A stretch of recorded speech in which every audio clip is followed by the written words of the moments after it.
Hola amigos, bienvenidos una vez más a nuestro resumen del estudio bíblico de esta semana que trata sobre la fe.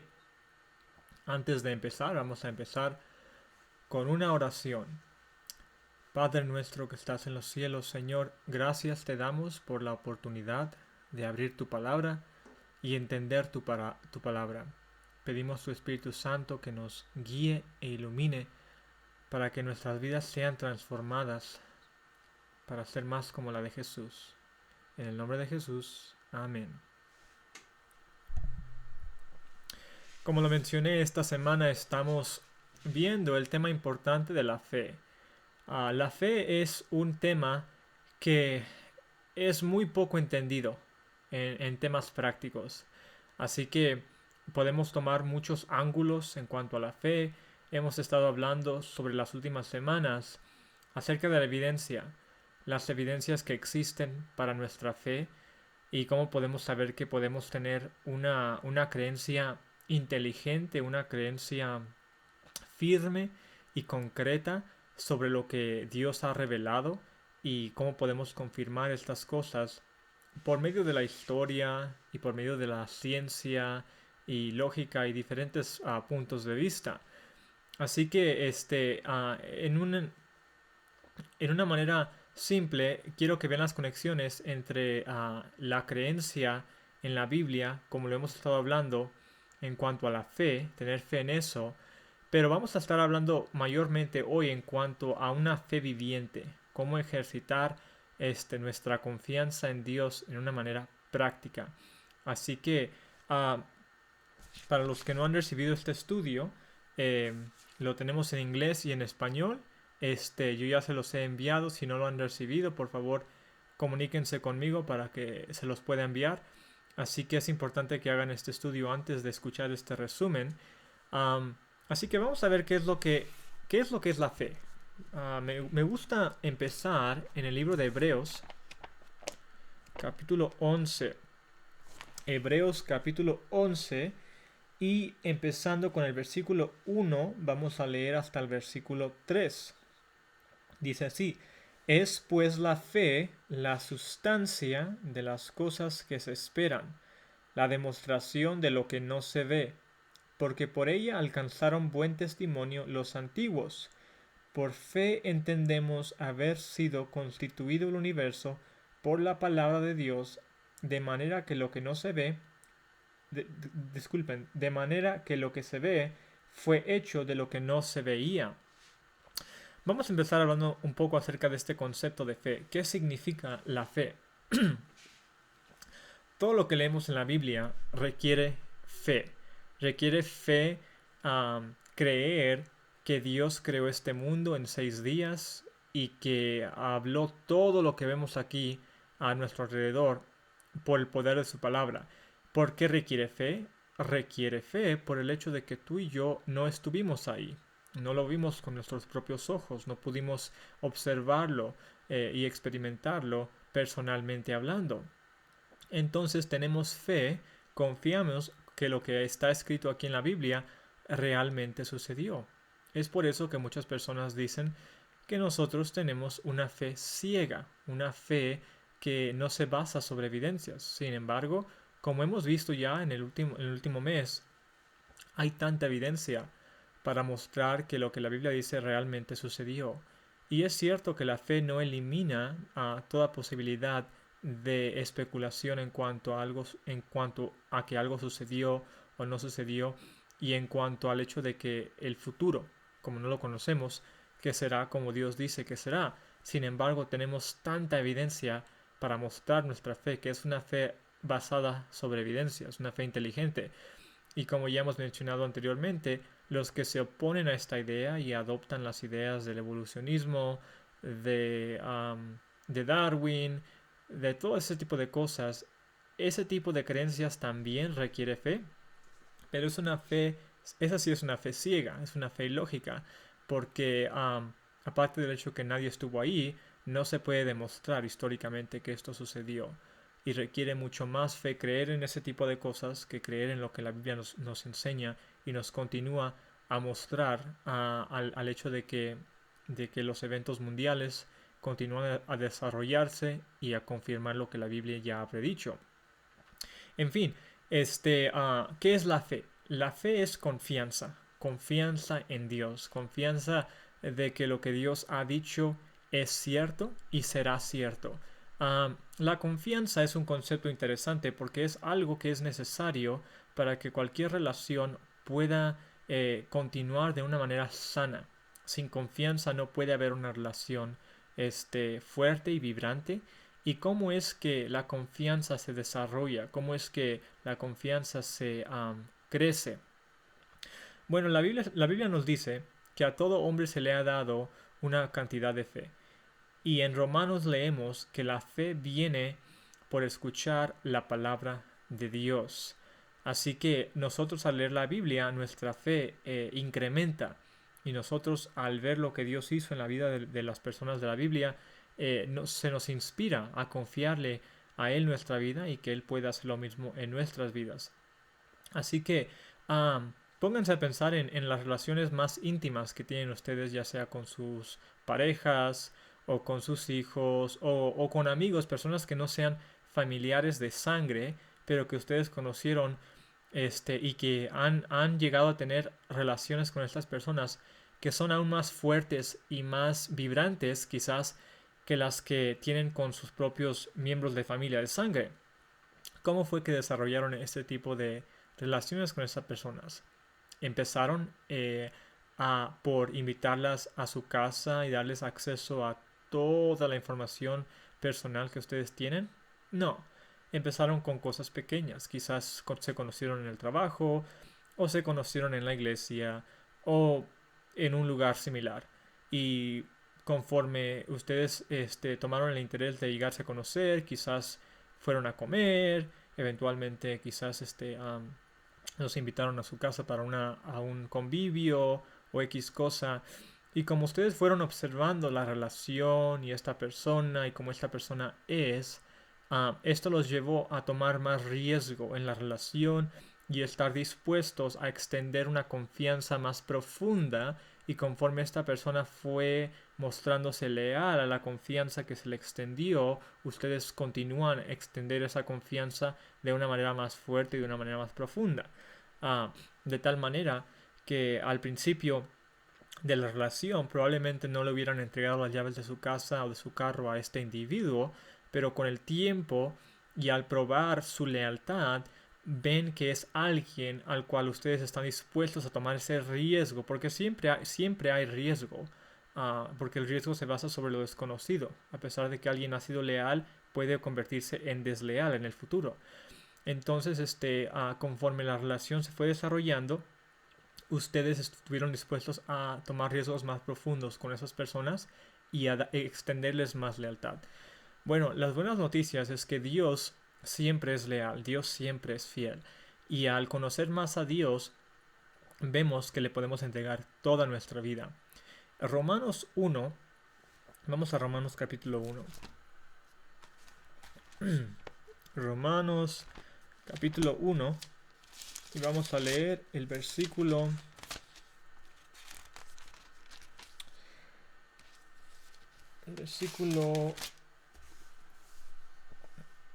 17. 16 y 17. Porque no me avergüenzo del Evangelio de Cristo, porque es el poder de Dios para salvación a todo aquel que cree, al judío primeramente y también al griego.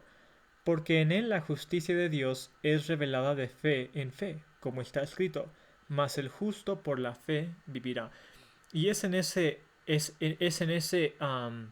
punto que quiero enfocar el resto de este resumen, de que el justo vivirá por la fe.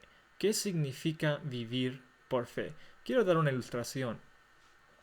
Hace mucho tiempo, en los años 1800, había un hombre llamado Charles Blondin. Este era un hombre que hacía grandes hazañas en cuanto a cosas riesgosas. Por ejemplo, él tomaba un mecate y lo ataba desde dos puntos altos y él se movía de un lado a otro haciendo diferentes hazañas de una manera espectacular pero riesgosa. Así que él hizo esto por a través de Estados Unidos y Canadá.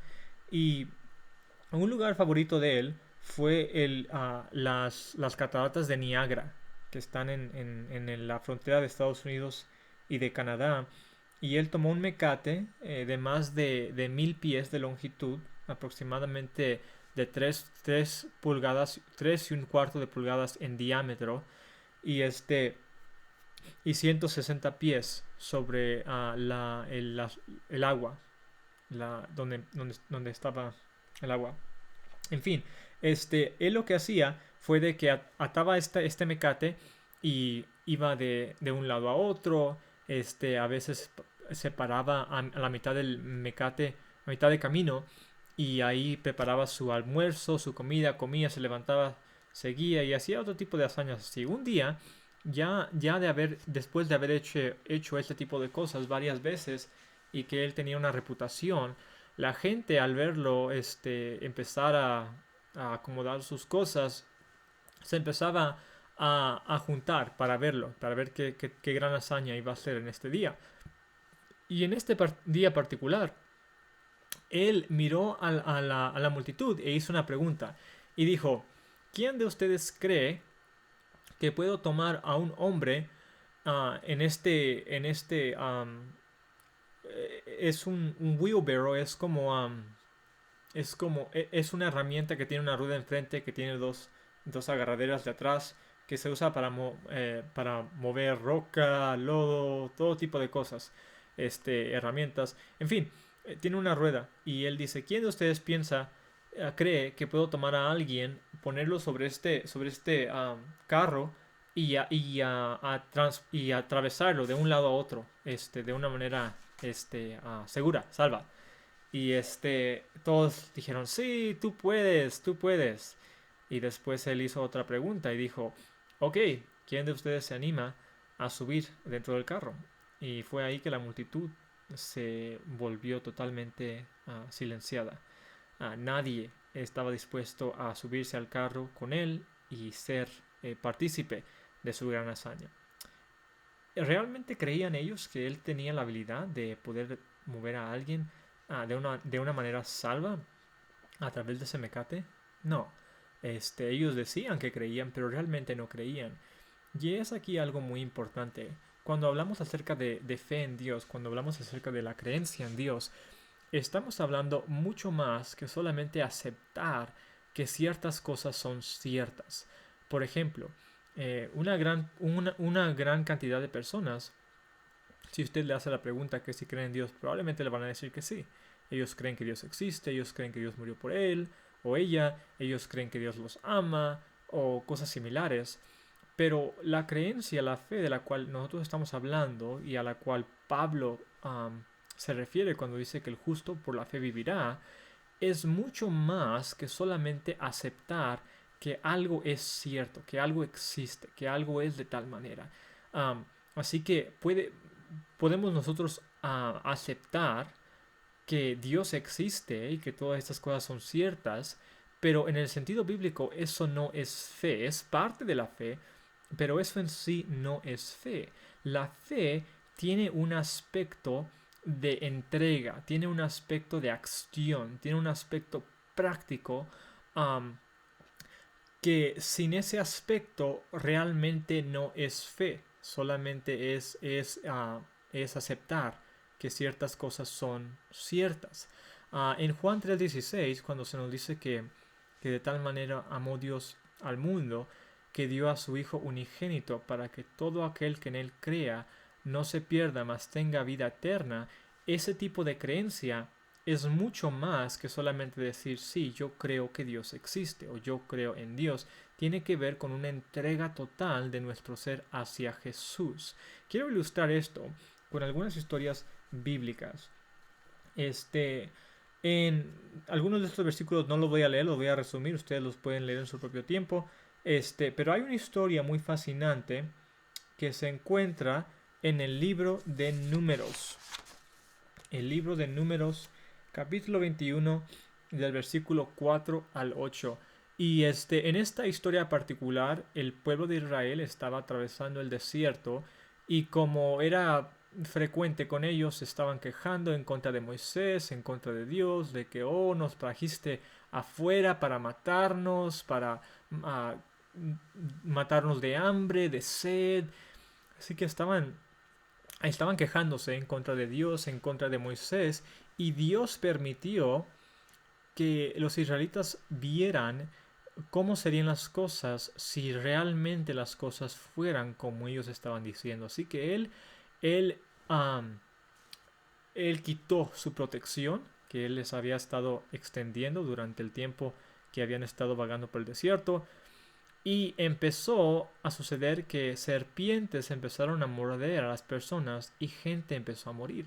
Así que ellos empezaron a llorar y empezaron a clamar ante Dios y a decir a Dios que por favor los perdonara, que habían pecado, que por favor hiciera algo para ayudarlos. Así que Dios le instruyó a Moisés a que construyera una serpiente de bronce sobre un palo y que la levantara y que toda aquella persona que fuera mordida por la serpiente, que viera a esa serpiente de bronce en el palo, que viviera y que iba a vivir. Así que Moisés hizo como Dios instruyó y sucedía que cualquier persona que fuera mordida por la serpiente podría levantar la mirada, ver hacia esa serpiente de bronce que Dios había dirigido que fuese construida, y ellos eran sanados, vivían. Ahora es interesante que en Juan capítulo 3 Jesús hace referencia a esta historia y él dice que de igual manera como Moisés levantó la serpiente en el desierto, de igual manera Jesús iba a ser levantado, iba a ser alzado para que todo aquel que en él crea no muera, no se pierda, mas tenga vida eterna. Ahora, vamos a ver un poco acerca de las similitudes entre esa historia y entre Jesús y nuestra vida práctica. ¿Qué sucedió en la historia en el Antiguo Testamento? Bueno, la gente fue mordida por una serpiente. Espiritualmente hablando, todos hemos sido mordidos por esa serpiente antigua llamada Satanás. Todos estamos padeciendo de esta enfermedad llamada pecado y estamos condenados a morir. Dios, en su misericordia y en su gracia y amor, ha creado una manera por la cual nosotros podamos ser salvos. Se llama Jesucristo. Esa serpiente en el desierto sobre ese palo es símbolo de Jesucristo. Ahora, ¿por qué está en símbolo de serpiente? Dice la Biblia que Jesús vino y tomó nuestra naturaleza. Él tomó nuestra humanidad, Él tomó nuestra condenación sobre sí mismo, pagó por nuestros pecados y dice que Él se convirtió en pecado por nosotros. Él sufrió esa condenación. Así que de igual manera como la serpiente es símbolo del pecado, es símbolo de Satanás, Jesús se convirtió, por así decirlo, en el pecado en sí mismo, tomando tu pecado y mi pecado sobre él, y y en eso condenó, en la muerte condenó a Satanás y condenó a la muerte. Ahora, ¿qué se les requería a estas personas en Israel que fueron mordidas por la serpiente hacer para ser salvados? Se nos dice que tenían que mirar. Ahora, esa mirada simple implica cosas serias y cosas de, de importancia. La fe se muestra, la fe se muestra en nuestras acciones. Quiero que entiendan algo. Cada día tú y yo tomamos decisiones que demuestran qué creemos, demuestra qué pensamos, demuestra a qué estamos haciendo leales. Y son cosas simples, no son muy obstante, no son cosas ni de una naturaleza religiosa. Por ejemplo, cuando tú estás en tu vehículo y estás manejando por la ciudad, cuando llegas a un semáforo con luz verde y tú continúas en tu camino, tú silenciosamente estás demostrando que tienes fe que las personas que están en el lado opuesto en los semáforos con la luz roja, que ellos no van a cruzar y que ellos no van a pegarte. ¿Cómo sé que esto es cierto? Por el hecho de que tú estás avanzando. si tú no creyeras que estas personas se iban a mantener quietas, tú no avanzarías, o por lo menos no avanzarías en tu mente sana. Cada día cuando te levantas y abres la rosca para la regadera, tú esperas que el agua va a salir. Salió el día anterior, tú no te tomas el tiempo de checar que el agua esté prendida por fuera, de checar que todas las líneas estén intactas y que no haya ninguna fuga. Tú solamente vas y das vuelta a la rosca esperando que el agua salga. Eso es fe. ¿Y cómo sé que tienes fe? Porque estás viendo a la rosca y estás dándole vuelta. Tienes fe que el agua va a salir. Obviamente si no sale, tienes que ir a checar. Pero el hecho de que tú estás haciendo ciertas cosas muestra que tú crees que ciertas cosas están en cierto lugar o en cierto orden. Cuando te vas a sentar en una silla, en un restaurante, que tú nunca has ido, quizás, ah, ¿cuántas veces te agachas para checar que los soportes de la silla estén en orden correcto, que no estén quebrantados de una manera que te vayas a caer? No, tienes fe de que la silla te va a poder sostener, y la evidencia de que tienes fe es el hecho de que tú te sientas en la silla. Otra historia más que es importante. En el Antiguo Testamento tenemos la historia de Naamán. Naamán, el leproso general de Siria, si no mal recuerdo. Naamán tenía lepra, y para no alargar tanto la historia, por medio de su sierva esclava, que era israelita, creedora del Dios viviente, él llega con Eliseo. Y la sierva le comentó a Naamán que Eliseo lo podría sanar. Así que él va con Eliseo, esperando que Eliseo salga y que diga ciertas palabras, cierta abracadabra, o que tome una varita mágica y que lo toque y él va a ser sanado. Entonces, Eliseo, en vez de hacer tal cosa, envía a su siervo y le envía un mensaje a Naamán que él tiene que ir al río Jordán y sumergirse 7 veces y después él será sanado. Pues Naamán se vuelve furioso. ¿Cómo es posible que él no me salió a ver en persona? Se ofendió por ese tipo de cosas, y después se ofende por el hecho de que la manera en la cual se le está dando para que él sea sanada no es la manera en la cual a él le gustaría ser sanado. Así que se pone tan enojado que él empieza a regresarse sin ser sanado. Y uno de sus consejeros le dice: Señor, ¿acaso si el profeta te hubiera dicho que hicieras algo difícil, acaso no lo hubieras hecho para ser sanado? Entonces, ¿por qué no hacer lo que él dice? No es cosa difícil. Así que Naamán como que le entra algo de razón y decide darle decide intentar esto. Así que nota, en la mente de Naamán probablemente había cierto nivel de duda, había cierto nivel de incertidumbre. Sin embargo, él va al Jordán y él se sumerge 7 veces y es sanado. Ahora, hay muchas lecciones importantes en esta historia. Una de ellas es que cuando Dios nos pide que hagamos algo, o cuando Dios nos dirige en cierta dirección, si entran dudas a nuestra mente, humanamente hablando, no significa que no tenemos fe. Si tenemos fe, se demuestra en nuestra vida. Por ejemplo, Naamán, él tenía dudas y realmente no quería ir, pero él fue y demostró que tenía fe al sumergirse en el río Jordán. Entonces, si él no hubiera ido a sumergirse, eso hubiera mostrado que él no tenía fe. Entonces, es posible que tengas tú dudas que entren en tu mente, pero si estas dudas no te mueven, no llevan a que tú desobedezcas a Dios, entonces todavía tú estás mostrando fe.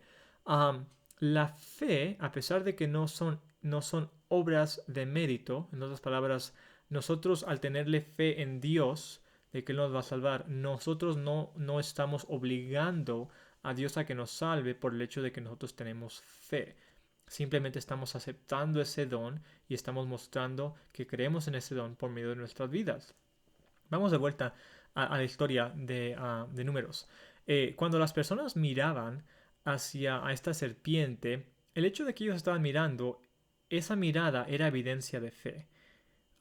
Es muy probable que gente no creyó en lo que Dios había dicho, de que si fueras mordido y vieras a esta serpiente de bronce, que ibas a ser sanado.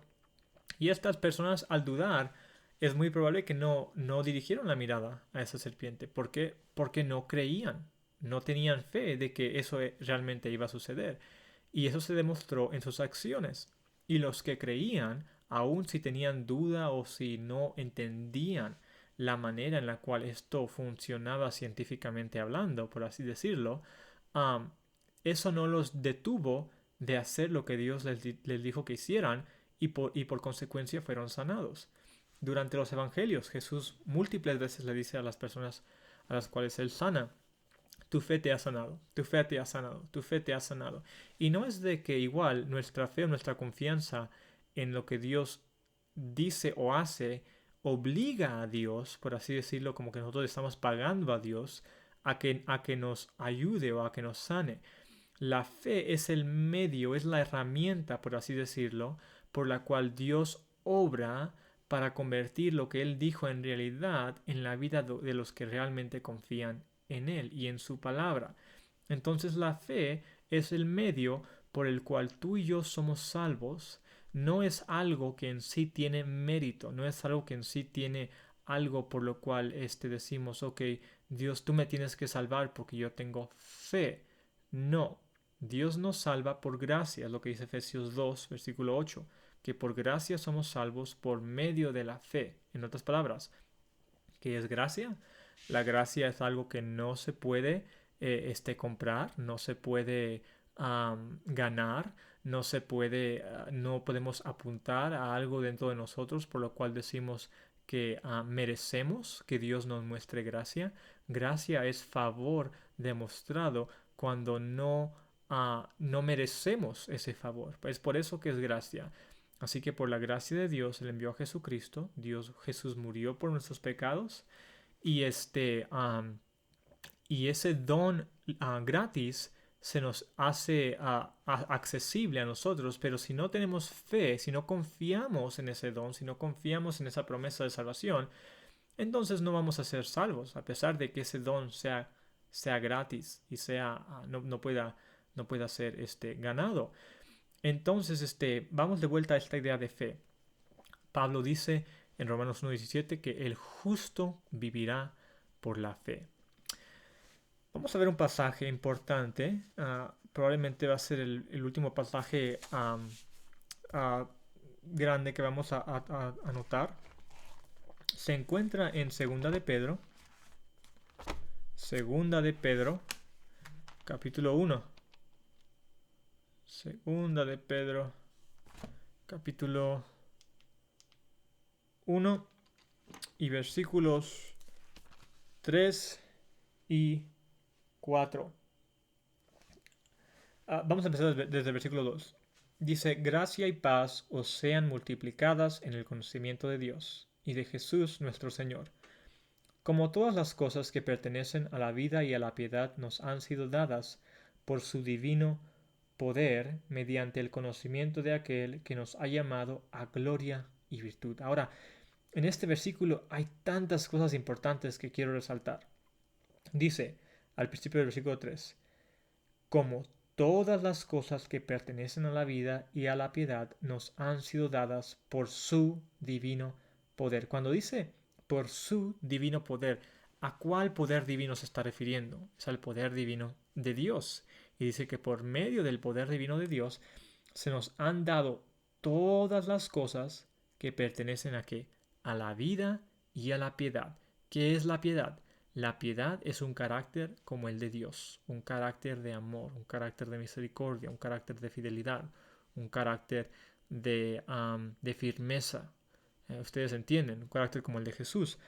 Dice que se nos han dado todas las cosas por medio de su poder divino que pertenecen a la vida y a la piedad.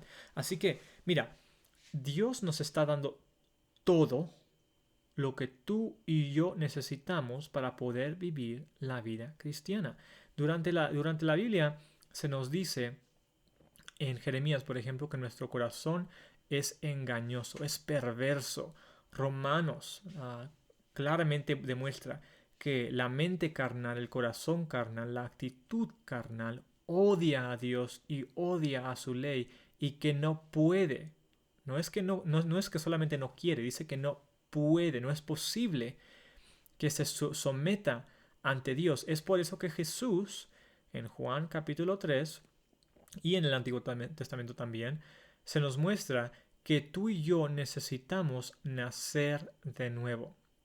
Necesitamos una naturaleza divina, necesitamos una ayuda divina afuera de nosotros para poder ser transformados y para poder cambiar, para poder vencer al poder del pecado en nuestra vida. Y es por eso que Jesucristo vino, para que lo que tú y yo no podemos hacer por nuestras propias fuerzas, porque somos pecadores, nuestra naturaleza no ama a Dios, ama las cosas pecaminosas por naturaleza.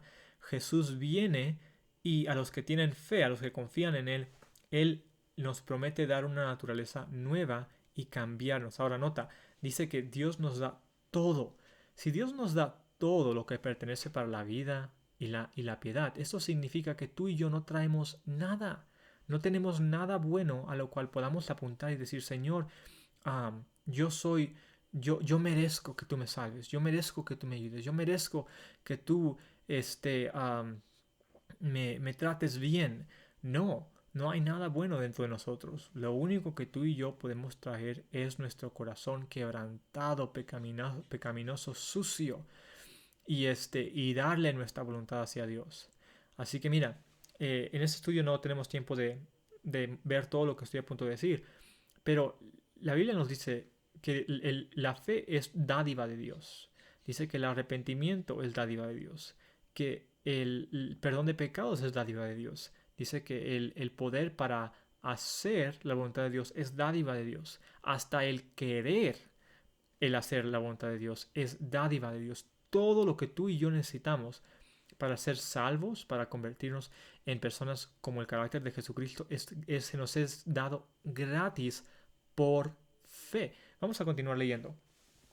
Dice, ah, y dice que estas cosas se nos dan mediante el conocimiento de aquel que nos ha llamado a gloria y a virtud. En otras palabras, al pasar tiempo en las Escrituras, a solas con Jesús, estas cosas Dios nos las da por medio de la fe al pasar tiempo en su Biblia, al meditar en su carácter. Hay un principio bíblico que se encuentra en Corintios. Dice que nosotros somos transformados en la misma gloria de Dios basado en lo que nos enfoquemos. Y es un principio que abarca todos los aspectos de la vida.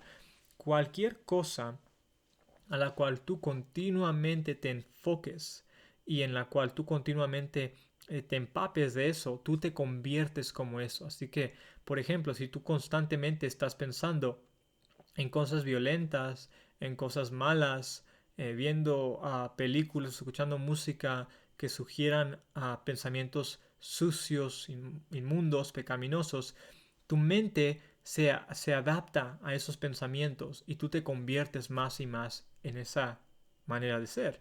Sin embargo, si tú pasas tiempo con Jesús, tu mente empieza a apreciar, empieza a cambiar, empieza a querer ser más como lo que ves en el carácter de Jesús, y Dios cambia tu mente y tú eres transformado por medio de esa manera.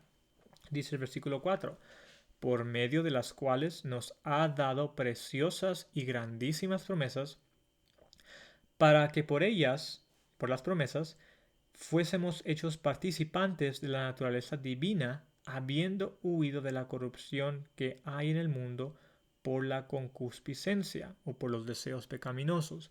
Entonces quiero que entiendas esto. La manera en la cual nosotros nos convertimos más como Jesús es al confiar en las promesas de Dios. Las promesas de Dios se encuentran durante toda la Biblia. ¿Y cuáles son esas promesas? Quiero compartirte algunas de esas y explicarte prácticamente cómo se aplican en nuestras vidas. Por ejemplo, si tú vas a Juan capítulo 1, versículo 12. Juan capítulo 1, versículo 12. Dice, mas a todos los que le recibieron, si tú lees el contexto te vas a dar cuenta que está hablando aquí acerca de Jesús. Mas a todos los que le recibieron, ya sea Jesús, a los que creen en su nombre, les dio potestad o poder de ser hechos hijos de Dios. ¿Quiénes son los hijos de Dios? Los hijos de Dios son los que aman a Dios, los que siguen a Dios, los que obedecen a Dios, los que se rinden y se entregan ante Dios. Y dices tú, bueno, humanamente yo no puedo hacer eso. Yo soy una persona odiosa, naturalmente mi mente va hacia las cosas que no son buenas. Yo tengo buenas noticias para ti. Yo también. Pero aquí lo que está diciendo es que si recibimos a Dios, ¿cuál es la promesa? Que se nos da el poder de ser hijos de Dios. Entonces, supongamos que tú estás teniendo cierta tentación, ya sea con malos pensamientos, con ira, pornografía, dejar de ver ciertas cosas o escuchar ciertas cosas o de decir la verdad, no sé, cualquier sea tu tentación.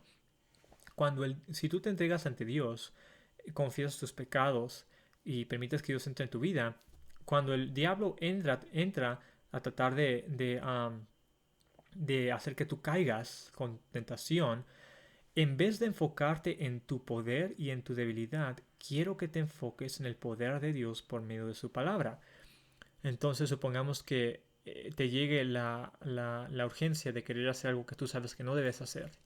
Entonces en vez de decir, oh no, caí ayer, caí la semana pasada, caí el mes pasado, soy débil, soy inútil, no puedo, voy a caer, en vez de enfocarte en tu propia debilidad, clama la promesa que Dios acaba de hacer y otras que hace durante toda la Biblia, a través de toda la Biblia, clama esas promesas y clama el poder que Dios promete aquí darte para que tú puedas vencer. Entonces, esta batalla ya no se convierte en tú en contra de Satanás, se convierte ahora en Jesús en contra de Satanás y la palabra de su poder.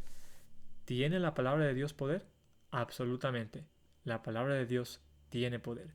El mismo poder que creó el mundo, la luz, los animales, por el poder de su palabra, ese mismo poder y ese mismo ser es el que inspiró esta palabra y es el mismo poder que puede recrear en tu vida la vida espiritual que perdimos al pecar, que nuestros padres Adán y Eva perdieron.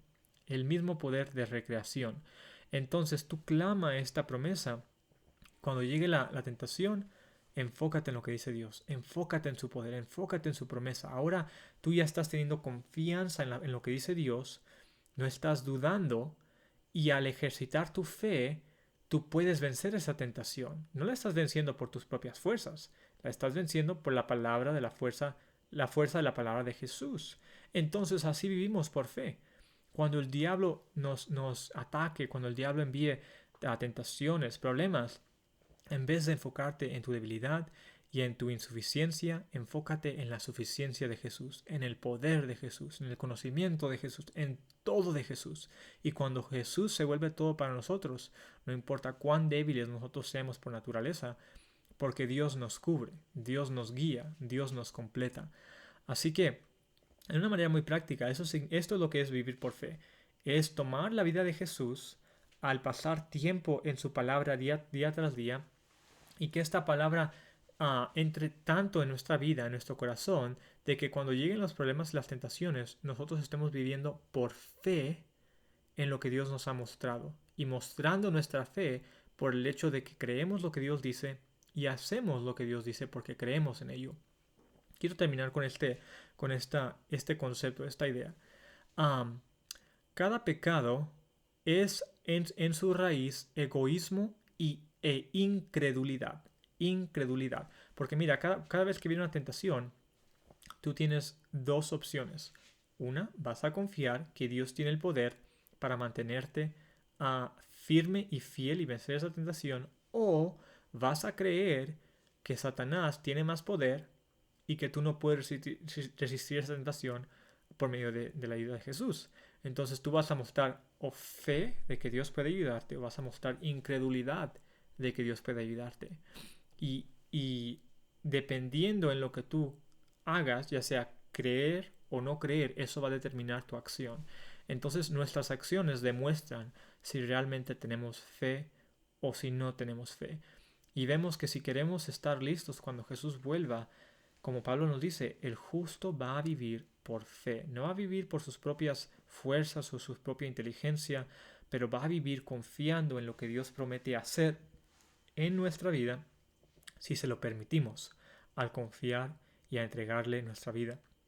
Así que, amigo, quiero exhortarte a que hagas lo que dice el salmista en Salmo 119, versículo 11. Esconde la palabra de Dios en tu corazón para que no pequéis en contra de Dios. Si nosotros tomamos el tiempo de memorizar y de atesorar la palabra de Dios en nuestro corazón, vamos a poder recordar esas promesas y por medio de esas promesas se nos dice en Pedro que vamos a poder participar de la naturaleza divina. ¿Qué significa participar de la naturaleza divina? Significa que el poder de Dios, el poder divino de Dios, por medio del nuevo nacimiento, entra a nuestra vida por medio del Espíritu Santo y que el Espíritu Santo vive, literalmente vive en nuestro corazón y que por medio del Espíritu Santo podemos vencer al enemigo porque ya no es humano en contra de Satanás, ahora es el poder de Dios, el Espíritu Santo viviendo en mi corazón en contra de los poderes de la oscuridad. Y Jesús nunca pierde una batalla. Así que hermana, quiero exhortarte, quiero animarte. Pasa tiempo en la palabra de Dios, entrégate a Dios, confía en las promesas de Dios y verás que una transformación drástica e importante va a tomar lugar en tu vida cristiana y que podamos vivir por fe hasta ser transformados completamente en la imagen del carácter de Dios, que es amor. Vamos a orar. Padre nuestro, te damos las gracias, Señor, porque lo que nosotros no podemos cumplir por nuestras propias fuerzas, por las obras de la ley, lo podemos cumplir por fe en Jesucristo. Señor, te pedimos que hoy podamos vivir una vida entregada hacia Jesús y que otros, al ver nuestra vida, puedan ver la fe que tenemos en Jesús y que esa fe llegue a ser inspiración para que ellos quieran y deseen tener una relación con Jesucristo. En Jesús. Amén.